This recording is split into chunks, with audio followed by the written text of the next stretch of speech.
Hello everyone, कैसे हैं आप सब। आज की वीडियो लेक्चर में हम बात करेंगे टाइप्स ऑफ रिसर्च के बारे में। आज हम बात करेंगे fundamental research, applied research, action research, quantitative research and qualitative research के बारे में। तो चलिए शुरू करते हैं। सबसे पहले हम फंडामेंटल रिसर्च को लेते हैं। फंडामेंटल रिसर्च को बेसिक रिसर्च भी कहते हैं, प्योर रिसर्च भी कहते हैं एंड कंसेप्चुअल रिसर्च भी कह सकते हैं। तो ये सारे नाम फंडामेंटल रिसर्च के ही हैं और इसको आपको ध्यान में रखने हैं। ओके, तो एग्ज़ाम में किसी भी नाम से पूछा जा सकता है। तो यहाँ पे मुख्य बातें जो हैं फंडामेंटल रिसर्च के बारे में कि the main aim of fundamental research is to gain knowledge only. Main aim क्या है? नॉलेज प्राप्त करना। फंडामेंटल रिसर्च का मेन एम क्या है? नॉलेज प्राप्त करना। और नॉलेज प्राप्त करने के बाद जो रिसर्चर जो है उसकी थ्योरी बना सकता है, प्रिंसिपल बना सकता है ना। तो इसको प्रॉब्लम सॉल्विंग के व्यू से इस पे रिसर्च नहीं किया जाता है ना। प्रैक्टिकल एप्लीकेशन के लिए इसमें रिसर्च नहीं किया जाता। The main aim of fundamental research is to gain knowledge only. Fundamental research से बहुत सारे क्वेश्चन पूछे गए हैं और ये क्वेश्चन पूछा गया था कि न्यूटन की जो थ्योरी है ग्रेविटी की, वो कौन से रिसर्च में आएगा। तो निश्चित रूप से ये फंडामेंटल रिसर्च में आएगा। नेक्स्ट हम बात करेंगे अप्लाइड रिसर्च के बारे में। अप्लाइड रिसर्च जस्ट अपोजिट है फंडामेंटल रिसर्च के, क्योंकि फंडामेंटल रिसर्च में जो मेन पर्पज़ होता है वो नॉलेज प्राप्त करना होता है, बट अप्लाइड रिसर्च को हम प्रॉब्लम को सॉल्व करने के लिए यूज कर सकते हैं। जैसे कि क्वेश्चंस बहुत सारे पूछे गए हैं अप्लाइड रिसर्च से कि क्वेश्चन पूछा गया था कि रैगिंग की जो प्रॉब्लम है उसको सॉल्व करने के लिए अगर हम रिसर्च करते हैं तो वो कौन सा रिसर्च होगा। तो ये अप्लाइड रिसर्च का एग्जाम्पल है। एंड किसी भी जनरल प्रॉब्लम के लिए सॉल्व करने के लिए हम अप्लाइड रिसर्च कर सकते हैं। एक और क्वेश्चन आया था कि स्किनर की थ्योरी को लेकर अगर टीचर अपने क्लास को पढ़ा रहा है तो ये कौन सा रिसर्च है। तो ये अप्लाइड रिसर्च है। ओके, तो अगर थ्योरी फंडामेंटल रिसर्च में क्या होता है कि थ्योरी बिल्ड करना है ना, थ्योरी बनाना, बट उस थ्योरी को लेके अप्लाइड रिसर्च में हम उसको अप्लाई करके कुछ प्रॉब्लम अपनी सॉल्व कर रहे हैं, तो ये अप्लाइड रिसर्च है। नेक्स्ट जो की टर्म है अप्लाइड रिसर्च का कि ये एक्सपर्ट्स के द्वारा किया जाता है एंड इसकी जो फाइंडिंग्स है उसका जनरलाइजेशन हो सकता है। जनरलाइजेशन इन द सेंस कि वो सभी जगह पे अप्लाई किया जा सकता है उसकी फाइंडिंग्स को। For example as a teacher अगर मैं रिसर्च करती हूँ कि जो वीक स्टूडेंट है उनकी मेमोरी को कैसे बढ़ाया जाए और उनको कैसे इंटेलिजेंट किया जाए, उनको लर्निंग के लिए प्रमोट कैसे किया जाए, इस पर मैं रिसर्च कर रही हूँ। तो उसकी जो फाइंडिंग्स आती है तो ऐसा नहीं है कि वो मेरे ही क्लास में उसको अप्लाई किया जा सकता है, उस फाइंडिंग्स को वो कहीं भी अप्लाई किया जा सकता है। ओके, तो ये सारे जो की टर्म्स है उसको आपको ध्यान में रखने हैं जिससे कि आने वाले एग्ज़ाम में आप सारे क्वेश्चन कर पाओ। सो नेक्स्ट जो रिसर्च हम बात करेंगे वो एक्शन रिसर्च के बारे में बात करेंगे। Action research is a type of applied research.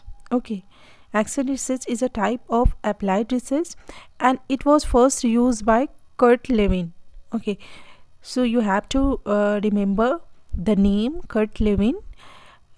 It was first used by Kurt Lewin. तो ये लोकल प्रॉब्लम को सॉल्व करने के लिए यूज़ किया जाता है। ओके, अप्लाइड रिसर्च जो है वो जनरल प्रॉब्लम को सॉल्व करने के लिए किया जाता है। एक्शन रिसर्च लोकल प्रॉब्लम को सॉल्व करने के लिए किया जाता है। एंड ये क्यों यूज किया जाता है? इम्प्रूवमेंट के लिए।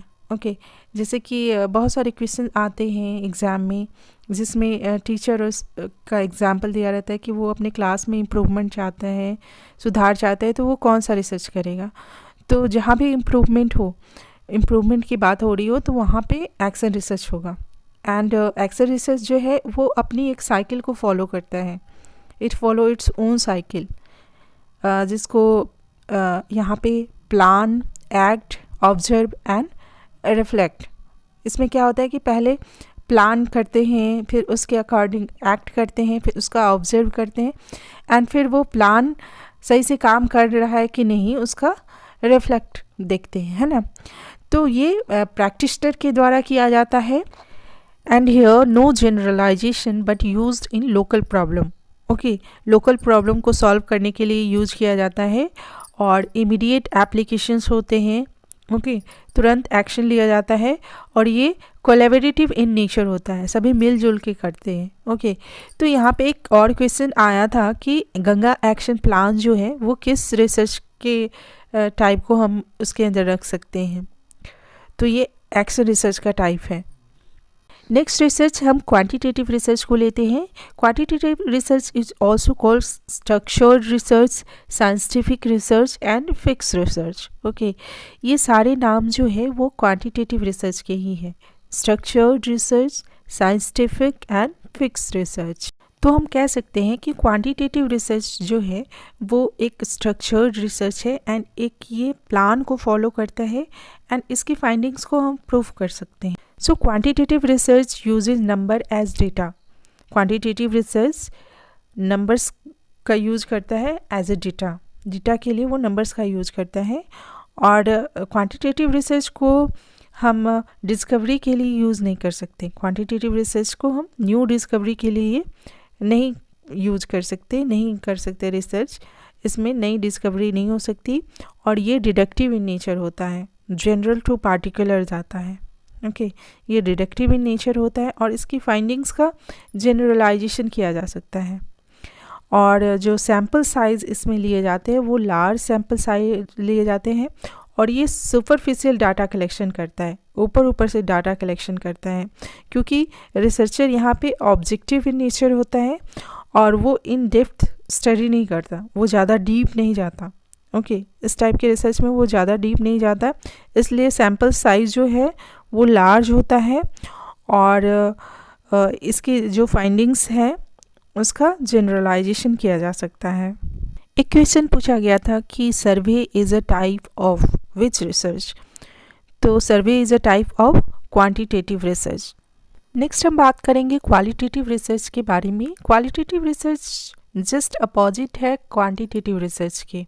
ओके, इसमें जो रिसर्च है ये नई डिस्कवरी के लिए किया जा सकता है. क्वालिटेटिव रिसर्च में हम नई डिस्कवरी के लिए रिसर्च कर सकते हैं और इसमें रिसर्चर जो है वो डेप्थ स्टडी करता है, इन डेप्थ जाके स्टडी करता है, इन डेप्थ जाके रिसर्च करता है. तो ये अनस्ट्रक्चर्ड है. मैंने कहा था कि ये क्वांटिटेटिव के जस्ट अपोजिट है. इसमें ये अनस्ट्रक्चर्ड रिसर्च है और ये स्पाइरल इन नेचर है.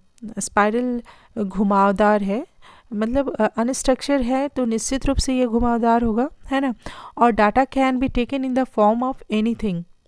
इसमें जो डेटा है वो किसी भी फॉर्म में लिया जा सकता है, इधर in a picture, a video, a colour. So except number के रूप में डाटा नहीं लिया जा सकता और किसी भी फॉर्म में डाटा लिया जा सकता है और ये सब्जेक्टिव होता है. ओके, इसमें रिसर्चर जो है वो अपने व्यू को शेयर करता है, तो ये सब्जेक्टिव इन नेचर होता है. और कॉन्टेक्चुअल जनरलाइजेशन होता है कि जहाँ पे ये रिसर्च किया जा रहा है वहीं पे हम इसकी फाइंडिंग को जनरलाइज कर सकते हैं, सारी जगह पे नहीं कर सकते, है ना. और ये सैम्पल साइज जो होता है इसमें स्मॉल सैम्पल साइज होता है. सो ये कुछ इम्पॉर्टेंट की टर्म्स हैं टाइप्स ऑफ रिसर्च के, जो कि आपको निश्चित रूप से ध्यान में रखने हैं अगर आप एग्ज़ाम में अच्छा करना चाहते हैं तो. और माय नेक्स्ट वीडियो में मैं और लेके आऊँगी टाइप्स ऑफ रिसर्च में, जो कि आपको आने वाले एग्ज़ाम में बहुत हेल्प करेंगे. और आप मेरे चैनल को लाइक और शेयर और सब्सक्राइब करना ना भूलें. And if you want to join my online course for paper 1 and English literature, you can WhatsApp me or call me on my given number.